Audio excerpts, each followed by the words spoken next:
the pleasure to present to you Dr. Martin Luther King, Jr.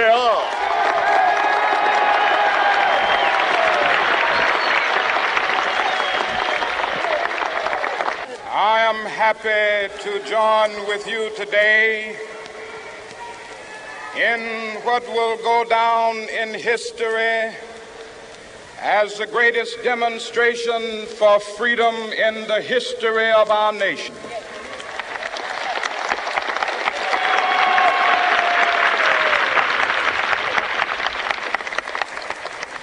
Five score years ago, a great American in whose symbolic shadow we stand today signed the Emancipation Proclamation. This momentous decree came as a great beacon light of hope to millions of Negro slaves who had been seared in the flames of withering injustice. It came as a joyous daybreak to end the long night of their captivity. But 100 years later, the Negro still is not free. 100 years later,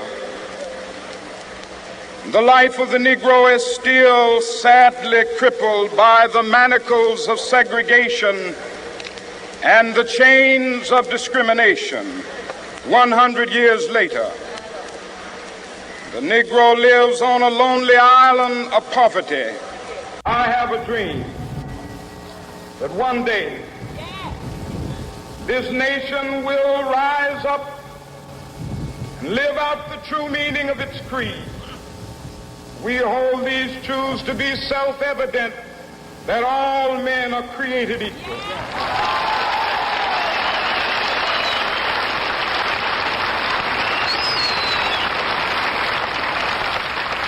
I have a dream that one day on the red hills of Georgia, the sons of former slaves and the sons of former slave owners will they be able to sit down together at the table of brotherhood. I have a dream that one day, even the state of Mississippi, a state sweltering with the heat of injustice, sweltering with the heat of oppression, will be transformed into an oasis of freedom and justice. I have a dream. My four little children will one day live in a nation where they will not be judged by the color of their skin, but by the content of their character. I have a dream today.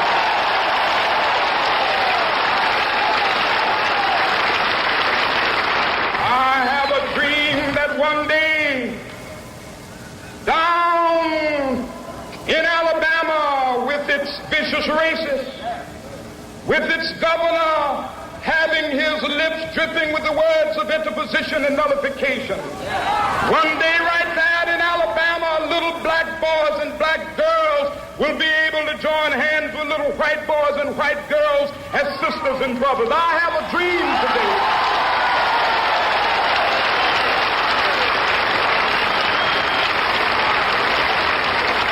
I have a dream that one day every valley shall be exalted, and every hill and mountain shall be made low. The rough places will be made plain, and the crooked places will be made straight, and the glory of the Lord shall be revealed, and all flesh shall see it together. This is our hope. This is the faith that I go back to the South with. With this faith, we will be able to hew out of the mountain of despair a stone of hope. With this faith, we will be able to transform the jangling discords of our nation into a beautiful symphony of brotherhood. With this faith, we will be able to work together, to pray together, to struggle together, to go to jail together, to stand up for freedom together, knowing that we will be free one day.